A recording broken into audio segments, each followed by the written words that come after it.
Have you ever walked out of a meeting thinking, why was that harder for me than it needed to be? Like you said the right thing, did the work, showed up, prepared, and still somehow got sidelined?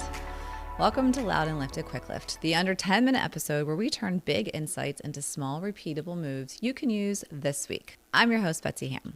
Today, I'm recapping my conversation with Dr. Amy Diehl, author of Glass Walls, and she makes this point that honestly explains so much. We all talk about glass ceilings, but the bigger problem is glass walls, invisible barriers that block women sideways, out of key rooms, roles, relationships, and momentum.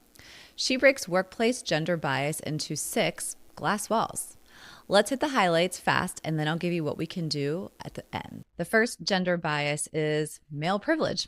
This is the foundation. Workplaces were largely built by men for men, so the default setting often favors men. It may show up as the boys' club, relationships and decisions happening in spaces women aren't automatically included in.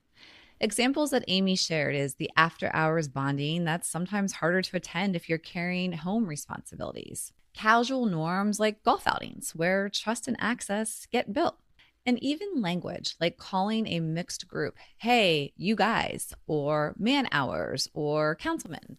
There's a lot of language that has just been masculine. And the quick truth is, most of it isn't said with evil intent or to be malicious. It's just how we have been raised. It's just part of our conversation. We talk. It's just how the workforce is. But intent doesn't erase impact. Gender bias number 2, disproportionate constraints. Women are allowed in, but their behavior is often more restricted. The margin for error is tiny. And this is where you'll see women being interrupted or talked over. A new term that I learned from Amy is he-peating. When a woman says an idea and it lands like a dud, and then a man repeats it and suddenly it's genius. I think we can all relate to that one.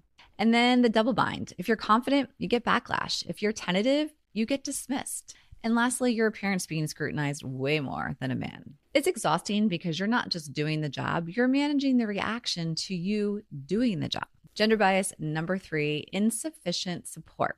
This one is huge. Women often get less mentoring, less sponsorship, and less advocacy, and also less access to informal networks where people are actually selected for opportunities. Amy shared a wild finding. Women can sometimes be more likely to leave when they're ostracized than when they're harassed, because at least with harassment, there's a chance that the organization responds. Ostracism is lonely and invisible, and you can't fix what you can't name. So this just goes back to the more of the reason why it's so important to have support in your network, in your organization. Gender bias number 4, devaluation. This is when women's work or presence gets subtly treated as less important. And she gave 2 big examples. First is the office housework. Now, this could be the note-taking in the meetings, the party planning for the entire group, ordering food, cleaning up the kitchen, being the helper. Doing the work that is important and it keeps things running, but it doesn't get rewarded. And the other example she gave was benevolent sexism, comments or actions that sound nice, but they shrink you. Like, young lady, sweetie, you should smile more. Or deciding not to offer you a big opportunity because someone just assumes they're protecting you, that you don't have the time, or because you have kids. Again, the intent is not necessarily malicious, but the impact is. And this is also where women get judged no matter what. If you're too attractive, you're not taken seriously. If you're not attractive, then you don't have executive presence. It's like you're never allowed to just exist and lead. There's a balance of being too much or too little of any of those things. Number 5, hostility. Hostility is the overstuff, the moments that are meant to put women back in their place. This can be sexual harassment, intimidation, sarcasm, or the vibe that you don't belong here. Here's what's sneaky. Hostility doesn't always look like yelling and super aggressive. Sometimes it's just punishment for competence. If a woman speaks directly, she's abrasive. If she sets boundaries, she's difficult. If she leads with confidence, she's too much. And the goal is the same. Make her smaller, quieter, and easier to ignore. A quick flag for here is listen for language that attacks how she is instead of what she did. And guess what? Most of this is not driven by men. Think about that. Our last gender bias is acquiescence. This one is the result of all others. When you run into walls enough of times, eventually you adapt.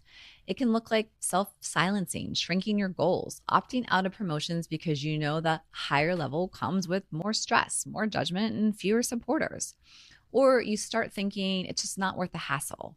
This is how we hold ourselves back. And it's not because we're not optimistic. And sometimes it's not even because we're not confident. It's because we're realistic. We know what we're going to run into the higher that we climb. So again, this goes into the glass walls before you even get to the glass ceiling. And Amy's point was important. It isn't that women lack ambition, it's women responding rationally to a system that makes advancement more costly. So listening to those 6 gender biases sounds a little depressing, right? I mean, how can we get past this? What can we do? Well, the reality is it takes leaders, it takes allies, and it takes women ourselves and supporting each other. The whole point of this podcast. First, if you're a leader, fix the environment. Amy's stance is clear. The primary responsibility sits with the leadership and culture. That means make pay and promotion processes transparent and fair. Reward things like office housework or hire support for it. Don't unofficially assign women all the time. Build real flexibility and family support, not just the performative, we care. Audit who's getting stretch assignments and visibility and correct it.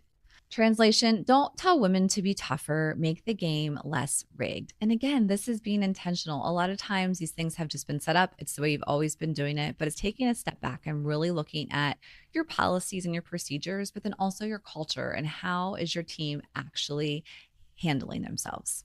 Next, if you're an ally, interrupt bias in real time. This is simple and powerful.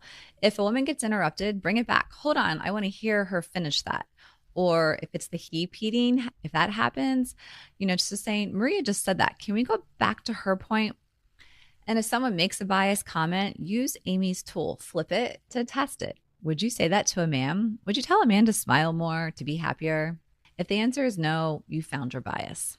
And lastly, if you're a woman who sees this or having it happen to her, to a fellow coworker, you have to name it, depersonalize it, and build other options. Amy's practical strategies is 1, learn to recognize bias so you can label it fast. Again, we're just used to this. 2, depersonalize it. It's not you, it's the system, so don't take it personal. 3, build your support network. This again goes back to the importance of who's around you, your mentors, your sponsors, your peers, your circle. Have that support network that you can talk through things, have conversations, get advice. And lastly, keep alternatives on the table. So one boss, one job, one company doesn't get to hold your confidence hostage.